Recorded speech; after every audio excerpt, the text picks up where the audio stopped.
जय हिंद प्यारे साथियों, मैं आपका प्यारा साथी अखिलेश यादव। मैं आप सभी का इस प्यारे से प्लेटफॉर्म पर फिर से एक बार स्वागत करता हूं।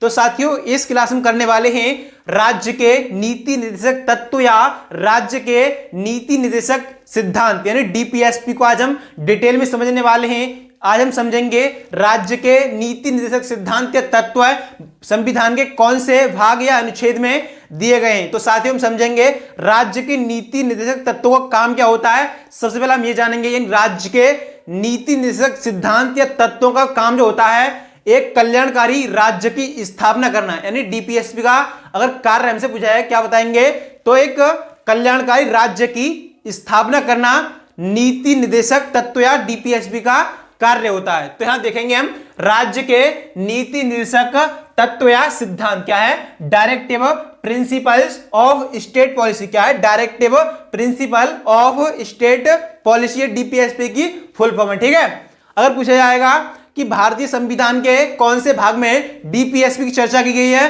तो भारतीय संविधान के भाग 4 में डीपीएसपी की चर्चा की गई है और अनुच्छेद 36 से लेकर 51 तक डीपीएसपी का वर्णन है। तो हम देखेंगे भाग कौन सा है, भाग है 4 जो मतलब भाग 4 है भारतीय संविधान का, उसमें डीपीएसपी के बारे में चर्चा की गई है। अगर पूछा जाएगा कि कौन से अनुच्छेद से लेकर कौन से अनुच्छेद तक डीपीएसपी के बारे में दिया गया है, तो अनुच्छेद 36 से लेकर अनुच्छेद 51 तक डीपीएसपी के बारे में चर्चा की गई है। उसके बाद अगर पूछा जाएगा कि जो मतलब डीपीएसपी का मतलब डीपीएसपी राज्य के नीति निर्देशक तत्व हैं या सिद्धांत हैं, वो कहां से प्रेरित हैं, तो आयरलैंड के संविधान से प्रेरित हैं। और आयरलैंड ने कहां से लिए थे, तो आयरलैंड ने जो लिए थे उसने लिए थे स्पेन से। कहां से, स्पेन से। यहां दे रखा है राज्य के नीति निर्देशक तत्व या डीपीएसपी कहां से प्रेरित हैं, तो यह आयरलैंड के संविधान से। कहां से, आयरलैंड के संविधान से। अगर पूछा जाएगा कि आयरलैंड ने कहां से लिए, तो ये इसने लिए थे, क्या लिखेंगे, आयरलैंड ने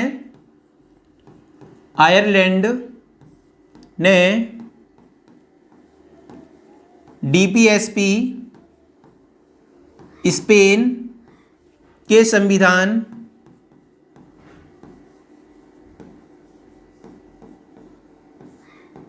से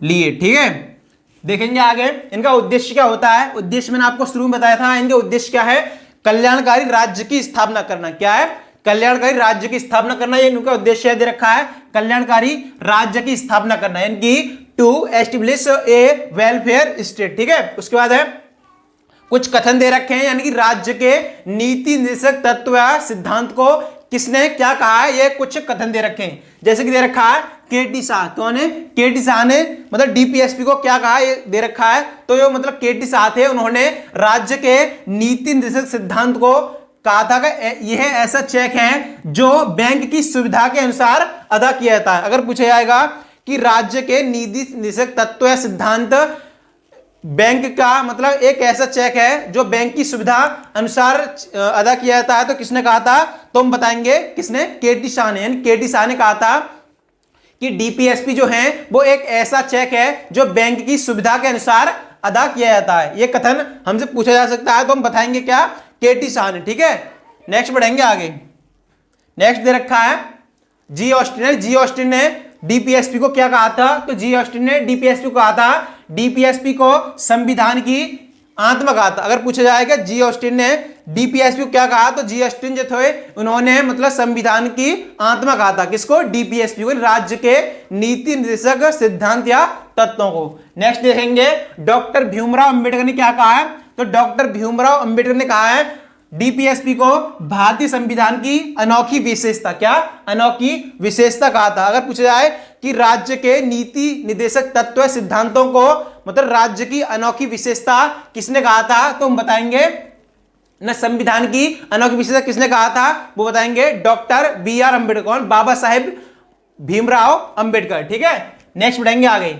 नेक्स्ट है मतलब के टी कृष्णाचार्य। टी कृष्णाचार्य ने मतलब राज्य के नीति निर्देशक तत्व सिद्धांतों को क्या कहा था, तो इन्होंने कहा था भावनाओं का वास्तविक कूड़ादान। अगर पूछा जाएगा कि डीपीएसपी को भावनाओं का कूड़ादान किसने कहा था, तो हम बताएंगे टीटी कृष्णाचार्य ने। किसने, टीटी कृष्णाचार्य ने, यानी कि भावनाओं का वास्तविक कूड़ादान उन्होंने कहा था। उसके बाद है नोट, यहां दे रखा है, एक नोट लिखा रखा है, कानून बनाते समय डीपीएसपी को ध्यान में रखना चाहिए। यानी कोई संसद या कोई भी अगर कानून बनाते हैं तो उस टाइम समय हमें मतलब इनको ध्यान में रख के कानून बनाना चाहिए। क्या कानून को इनको ध्यान में रख के बनाना चाहिए। यानी कि अगर पूछा जाए कि डीपीएसपी को वाद योग्य है या नहीं है, ये तो वाद योग्य नहीं है। यानी कि किसी भी उच्च न्यायालय में इनको मतलब इनके मतलब कोई उल्लंघन करता है तो इनके पीछे कोई कार्रवाई नहीं होगी, ठीक है। यानी कि किसी न्यायालय के द्वारा इसे लागू नहीं कराया जाएगा, ठीक है, यानी वाद योग्य नहीं है। नेक्स्ट देखेंगे, नेक्स्ट है अनुच्छेद 36। यानी अब यहाँ 36 से गए मतलब कौन कौन से डीपीएसपी हैं जो मतलब 36 से लेकर 51 में दिए गए। यानी अनुच्छेद 36 में क्या दे रखा है, राज्य की परिभाषा। अगर पूछा जाए कि अनुच्छेद 36 के अंतर्गत क्या आता है तो राज्य की परिभाषा है। राज्य का मतलब क्या है यहाँ पर, तो यहाँ राष्ट्र है। क्या है, राष्ट्र यानी कि संघ है। मतलब इसका मतलब ये नहीं है कि राज्य ऐसे उत्तर प्रदेश मान लें पूरा संघ होगा जैसे भारत, ठीक है, राज्य की परिभाषा। उसके बाद है अनुच्छेद 37 में क्या दे रखा है, अनुच्छेद 37 में दे रखा है डीपीएसपी किसी भी न्यायालय द्वारा लागू नहीं कराए जा सकते। क्या है कि डीपीएसपी जो है वो किसी भी न्यायालय के द्वारा लागू नहीं कराए जा सकते और ये बाध्य योग्य नहीं होंगे। यानी बाध्य योग्य नहीं है और ये किसी भी न्यायालय के द्वारा लागू नहीं कराए जाएंगे, ठीक है। उसके बाद है अनुच्छेद 38(1) में क्या है, अनुच्छेद 38(1) में दे रखा है राज्य का कर्तव्य है कि वह लोगों के लिए सामाजिक, आर्थिक एवं राजनीतिक न्याय प्रत्येक व्यक्ति के लिए सुनिश्चित करें। अगर पूछा जाए कि अनुच्छेद 38(1) में क्या दे रखा है तो उसमें दे रखा है राज्य का कर्तव्य है कि वह प्रत्येक भारतीय नागरिक को क्या सुनिश्चित करे, मतलब सामाजिक, आर्थिक एवं राजनीतिक प्रत्येक व्यक्ति को न्याय प्रदान करे, ठीक है, यह सुनिश्चित करे। दे रखा है राज्य का कर्तव्य है कि वह लोगों के लिए सामाजिक, आर्थिक एवं राजनीतिक न्याय प्रत्येक व्यक्ति के लिए सुनिश्चित करे। नेक्स्ट हम देखेंगे, नेक्स्ट है आर्टिकल 39 या आर्टिकल 39। क्या है, सामाजिक एवं आर्थिक कल्याण को बढ़ावा देना। यानी कि आर्टिकल 39 है, इसमें क्या दे रखा है कि क्या दे रखा है, इसमें सामाजिक एवं आर्थिक कल्याण को बढ़ावा देना इसका काम है, ठीक है। उसके बाद है आर्टिकल 39 का, यानी कि आर्टिकल अनुच्छेद 39 का में दे रखा है सभी को समान रूप से न्याय तथा आर्थिक रूप से कमजोर व्यक्तियों को निःशुल्क विधिक सहायता की व्यवस्था। यानी कि इसका मतलब क्या है कि आर्थिक मतलब सभी को समान रूप से न्याय तथा आर्थिक रूप से कमजोर व्यक्तियों को निःशुल्क विधिक सहायता प्रदान करना। यानी कि इसमें दे रखा अगर कोई व्यक्ति मतलब उसके पास इतना धन नहीं है कि अपना वकील कर सके तो उसके लिए सरकारी वकील की व्यवस्था की जाती है। ये इनका कार्य है, आर्टिकल 39 का में ये दे रखा है, ठीक है। उसके बाद है आर्टिकल 39 घ। क्या दे रखा है, आर्टिकल 39 घ, इसका दे रखा है स्त्री एवं पुरुषों को समान कार्यों के लिए समान वेतन का प्रावधान है। अगर पूछा जाए कि आर्टिकल 39D में क्या दे रखा है तो हम बताएंगे मतलब समान कार्य के लिए स्त्री हो या महिला उनके लिए समान वेतन का प्रावधान किया गया है, ठीक है। नेक्स्ट बढ़ेंगे आगे, नेक्स्ट है आर्टिकल 40। क्या है, आर्टिकल 40। आर्टिकल 40 में दे रखा है ग्राम पंचायतों गठन। क्या है, आर्टिकल 40 में पूछा जाएगा ग्राम पंचायतों गठन है। क्या है, ग्राम पंचायतों का गठन। उसके बाद आर्टिकल 41 में दे रखा है सभी नागरिक अपनी योग्यता के अनुसार रोजगार व शिक्षा पा सकते हैं। इसमें दे रखा है आर्टिकल 41 जो है उसमें दे रखा है ऐसा कोई नागरिक है यानी कि किसी भी काम के लिए योग्य है लेकिन उसके लिए कोई रोजगार नहीं मिल पा रहा है तो वो अपनी योग्यता के अनुसार रोजगार पाने के लिए सक्षम होगा, इसका कर्तव्य, ठीक है। यानी कि सभी नागरिक अपनी योग्यता के अनुसार रोजगार व शिक्षा पा सकते हैं, ठीक है। नेक्स्ट है आर्टिकल 42। क्या है, आर्टिकल 42 में दे रखा है कार्य करने की न्याय संगत एवं मानवीय दशाएं। क्या दे रखा है, कार्य करने की न्याय संगत एवं मानवीय दशाएं। यानी कि इसका मतलब है कि कार्य करने के लिए कुछ मानवीय दशाएं होती है। अगर कोई कहने लगे कि मतलब मनुष्य को इतनी गर्मी में काम कराया जाए जिससे कि मतलब उसके लिए परेशानी हो तो वो वहां पर काम नहीं कर सकता। यानी कि कुछ मानवीय दशाएं होती हैं वहीं पर हमें कार्य करने की वो होती है, ठीक है। यानी ये कि मतलब कोई जबरदस्ती हमसे कार्य करा रहा है मतलब कहीं वो परिस्थिति नहीं है काम करने की, वहां भी काम करना पड़ रहा है, ऐसा नहीं कर सकते, ठीक है। इसका कार्य यही है, ठीक है। इसमें दे रखा है कौन से में, आर्टिकल 42 में। उसके बाद है स्त्रियों को प्रसूति सहायता प्रदान करना। यानी इसका कार्य क्या है, जो आर्टिकल 42 है उसमें दे रखा है स्त्रियों को प्रसूति सहायता प्रदान करने का मतलब है कि जब मतलब महिला प्रेग्नेंट होती है उस टाइम मतलब कुछ टाइम की छुट्टी मिल सकती है। कितने? लगभग 6 माह के लिए मतलब इनको प्रस्तुति सहायता दी जाती है, लेकिन इनका कोई वेतन नहीं कटा। अगर पूछा जाए कि मतलब जो इस टाइम पर छुट्टी मिलती है उस टाइम पर कोई वेतन काटा जाएगा, तो इस टाइम पर कोई वेतन नहीं काटा जाएगा, सैलरी आपकी बराबर आएगी। लेके बढ़ेंगे आगे। नेक्स्ट है आर्टिकल 43। क्या है? अनुच्छेद 43 में दे रखा है सभी मजदूरों को जीवन निर्वाह के लिए उचित मजदूरी मिल सके। क्या है? आर्टिकल 43 में दे रखा है कि सभी मजदूरों के लिए क्या है? जीवन निर्वाह के लिए उचित मजदूरी मिलने का प्रावधान है। उसके बाद अनुच्छेद 43 का में क्या है? अनुच्छेद 43 का में दे रखा है कर्मचारियों को औद्योगिक संस्थानों के प्रबंधन में भागीदार बनाया जा सके। क्या है? आर्टिकल 43 का पूछा जाएगा हमसे तो क्या बताएंगे?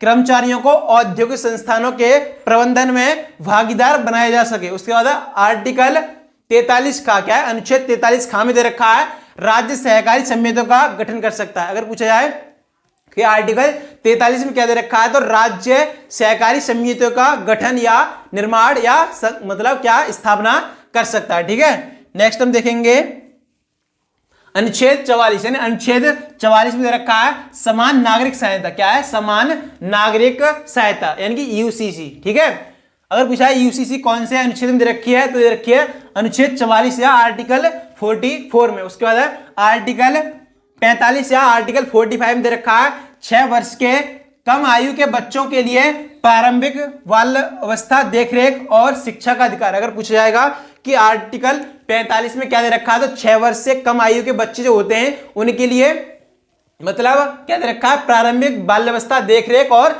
शिक्षा का अधिकार इनके लिए दिया गया है। ठीक है, उसके बाद है अनुच्छेद 46। यानी अनुच्छेद 46 क्या दे रखा है?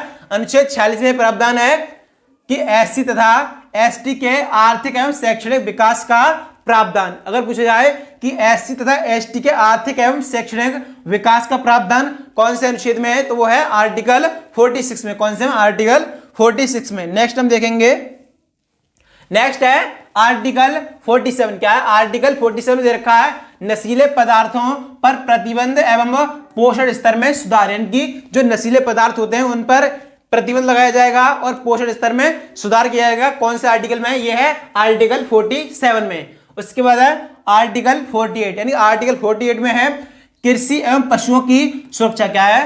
कृषि एवं पशुओं की सुरक्षा। उसके बाद है अनुच्छेद 48 का में क्या है? अनुच्छेद 48 का में दे रखा है पर्यावरण संरक्षण तथा वन्य और वन्य जीवों की सुरक्षा। क्या है? 48 का में क्या दे रखा है कि पर्यावरण संरक्षण तथा वन्य और वन्य जीवों की सुरक्षा। उसके बाद है अनुच्छेद 49 में क्या है? अनुच्छेद 49 में दे रखा है राष्ट्रीय एवं ऐतिहासिक स्मारकों की रक्षा। क्या है?